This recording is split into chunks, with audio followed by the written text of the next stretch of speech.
हमारे साथ यहाँ पे मौजूद हैं दानिश खलील और डॉक्टर हुसैन तैयब जो कि स्ट्रेटेजिक अफेयर एनालिस्ट हैं, और दानिश जो हैं वो सीईओ एंड को founder expo national e commerce expert consultant and training. हम बात कर रहे थे सिक्योरिटी एंड प्राइवेसी पे। जी देखिए जी, बात ये ना कि हमें अपने आप को भी अवेयर करना होगा। अच्छा, हमारे लोग जो है ना वो शॉर्ट टर्म कमाने की बड़े शौकीन है ना। आपने 11 घंटे की जो फ्लाइट है उसका कहते हैं कि आपके साथ एक ये हैक हुआ या कोई मिसहैप हो गया। वो ये हुआ कि आप किसी ने आपसे पैसे मांगे दोस्त बन के। मुझसे नहीं मांगे ना। आप जैसे ही बाहर जाते हैं मुल्क से, आजकल का ये ट्रेंड है, आपकी फेक आईडी बन जाती है। कैसे बन जाती है? और फेक आईडी पे आपकी पिक्चर लग जाती है, उस पे आमना मलिक लिखा जाता है, और आपको आपके फ्रेंड्स को वो ढूंढ के, उनके पास पूरा डेटा होता है, वो वॉच कर रहे हैं। आप इससे अंदाजा लगाएं ना, आप जैसे ही बाहर जा रहे हैं 90% लोगों की फेक आईडी पाकिस्तान में बन जाती हैं, और वो फिर आपसे पैसे मांगना शुरू कर देते हैं। अब ज़रूरत इस बात की है कि हमें ये सोशल एप्स जो हैं, इनको जब तक आप कंफर्म नहीं करते हैं, जब तक आप उस बंदे से फ़ोन पे बात नहीं कर पाते हैं, तब तक आप उसकी हेल्प ना करें। आप इतना क्योंकि हमारे पास इतना स्मार्ट सिस्टम तो है नहीं। जी आपने बिल्कुल ठीक कहा। देखें, हमारे पास सबसे बड़ी बात है कि हमारे पास 2 सेकंड्स में आप एक व्हाट्सएप करके कन्फर्मेशन कर सकते हैं कि आया वो बंदा हमसे पैसे मांग रहा है या नहीं मांग रहा। अगर हम क्यों किसी पे ऐसे रिलाय करके पैसे भेज दें? ये हमारी अपनी गलती है कि हम इस तरह से। बट सर मुझे एक बात बताएं, फेसबुक पे वो बंदा पैसे मांग रहा है तो अकाउंट नंबर तो आपके ही नाम का टाइटल होगा ना? नहीं, वो अकाउंट नंबर भी नहीं। वो कहता है कि मैं हॉस्पिटल में हूँ और ये मेरा नंबर है, मैं इस हॉस्पिटल में, मुझे इस हॉस्पिटल में ये पैसे भेजें। वो प्रॉपर हॉस्पिटल का नाम बताता है, फिर वो बंदे वहाँ पे जाते हैं। एक पूरी माफिया, एक गैंग। अच्छा, ये जो आपने बात की, अभी किसी के साथ ये भी हुआ कि वो जो एटीएम के ऊपर खड़े होके वो जो एटीएम कार्ड्स बन गए हैं, चिप्स बन गई, वो क्या है जरा बताइएगा। उसमें भी ये है कि वो आपके जो जहाँ पर आप एटीएम नंबर डालते हैं ना, तो वो फिंगरप्रिंट से स्कैन कर लेते हैं कि वो फिंगरप्रिंट को फिर वो एक पेपर आता है, उससे आप वापस। तो क्या करें जब हम एटीएम यूज करें तो उसके फौरन बाद हमें क्या करना चाहिए? फौरन उसको रब कर दें? आप उसको से ही कर सकते हैं, रब कर सकते हैं। अब तो एटीएम बहुत सारी मशीन्स में वो नंबर भी आपका छुप जाता है। काफी उन्होंने उसको सिक्योर करने की कोशिश की है, काफी जगहों पे भी आने लगा है, काफी एटीएम मशीन्स में मैंने देखा है। एक और चीज़ का ख्याल रखेंगे। एक दफ़ा मुझे किसी ने बड़ी अच्छी बात बताई थी कि मेरे जानने वाले थे, वो जब मैं एटीएम से निकली और गाड़ी में जाके बैठी तो उनके फ़ौरन बाद वो एटीएम पे गए तो उन्होंने मेरी स्लिप वहाँ पे देखी, और उन्होंने मुझे, खैर इतना कोई ख़ास कुछ भी नहीं था उसमें, लेकिन उन्होंने मुझे एहतियातन बताया। मुझे पता चलता तो मैं बैलेंस तो देख लेता। बैलेंस देख के ही बोला था उन्होंने कहा इतना तो नहीं था, चलो खैर है, लेकिन आइंदा के लिए तुम एहतियात करना कि बैलेंस स्लिप कभी भी वहाँ छोड़ के ना। अब तो खैर बैलेंस स्लिप पे पैसे लग गए तो लोग वैसे ही नहीं निकालते। कोई भी निकालता अब कोई नहीं निकालता, because you get the message on your. अच्छा, एक और अच्छी चीज़ हुई है, पहले मुझे बुरी लगी लेकिन अब अच्छी लग रही है। उन्होंने अब मैसेजेस में पैसों का अमाउंट लिखना बंद कर दिया। इसकी क्या वजह होगी? ये अच्छा है कि आपकी एक सिक्योरिटी है ना, कि आपका ये मोबाइल तो इतना एक्सपोज है कि ये आपके लिए हर वक्त एक डिजिटल बम है कि आप इसमें सारी चीज़ें, आप इसमें अपनी कितनी सीक्रेसी रख रहे हैं।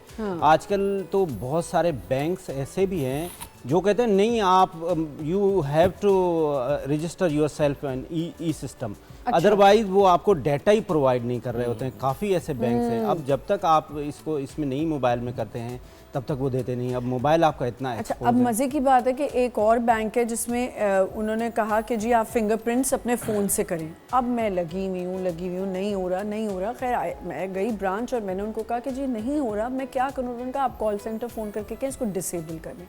अब डिसेबल करने के लिए मैं कॉल करी हूँ, आगे से मुझे क्या कहा जा रहा है?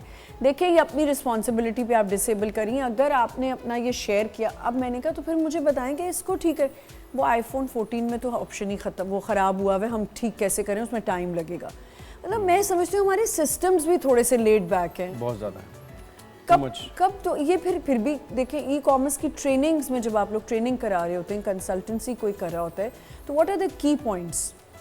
बेसिकली हमारी फील्ड तो देखें डिपेंड करती है 100% डेटा के ऊपर। सो हमारी फील्ड के अंदर अगर हम क्लाइंट्स का, क्योंकि हम तो कॉन्फिडेंशियलिटी साइन करते हैं अपने क्लाइंट्स के साथ, या एनडीए साइन करते हैं कि डेटा किसी का रिवील नहीं होगा, कॉन्फिडेंशियलिटी का ख्याल रखा जाएगा, डेटा ब्रीच नहीं होगा। तो ये तो बेसिक चीज़ें हैं, हम अपने एम्प्लॉयज़ को भी ये बात समझाते हैं। इवन हमने देखे, बीइंग अ कंपनी ओनर, आपको सिस्टम्स बनाने होते हैं कि जिसमें एम्प्लॉयज़ के पास भी, टीम मेंबर्स के पास भी लिमिटेड एक्सेस हो, और वो एक्सेस इतना पब्लिक ना हो कि वो घर जाके भी उसको एक्सेस, क्योंकि बहुत सारी कंपनीज जो है ना वो सिक्योरिटी इस तरह करती हैं कि वो सर्वर्स अपने ऑफिस में रखती हैं। तो आप हमारे ऑफिस के सर्वर से कनेक्ट करोगे तो you will have the access to everything. अगर आप घर जाके लेके जाके लैपटॉप करते हो तो you will not have the access of those data points. So this security you needs to make sure कि आप ये चेक पॉइंट्स आप रखें कंपनी के। अच्छा, और जो पब्लिक वाईफाई है, public wifi is very risky, VPNs are very risky. HTTPS के थ्रू आपने वेबसाइट लगानी है, HTTP की वेबसाइट पे नहीं आपने जाना है। ये भी बड़ा खतरनाक मसला है, ये सिक्योरिटी का URL होता है।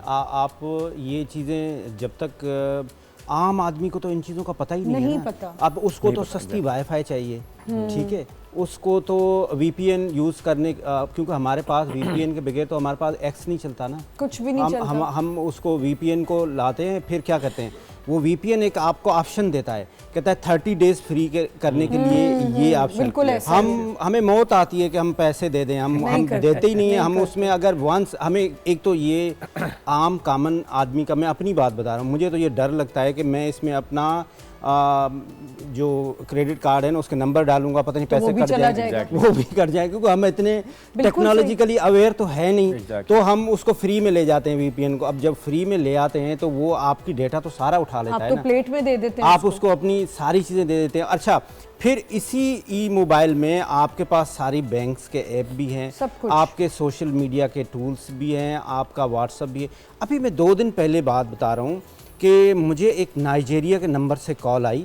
अच्छा, मैंने ना ऐसे ही मुझे पता था कि ये नाइजीरिया में मेरा कोई बंदा नहीं है। सोच लें शायद कोई हो या कोई रहती हो आपकी। मैंने कहा ये नाइजीरिया में मेरा ये कोई ना कोई जो है ना ये स्कैम हो रहा है। अच्छा, मैंने उसकी कॉल रिसीव की, उसने मुझसे बड़े ज़बरदस्त तरीके से, लड़की थी लड़का था, उसने मुसलमान, वो मेरा नाम देखा होगा ना कहीं, उसने अस्सलाम वालेकुम बोला, उसने कहा I am sending you forwarding you some amount because you are my Muslim brother, so I am sending you code, please accept. अच्छा, वो कोड जो है ना वो डिजिटली वो मेरे स्क्रीन पे आ गया, उसने उसको सिर्फ ओके करना था। अच्छा, मैंने वो कुछ नहीं किया क्योंकि मुझे पता था, और मैंने उसकी सारे की वो स्क्रीनशॉट बनाता गया।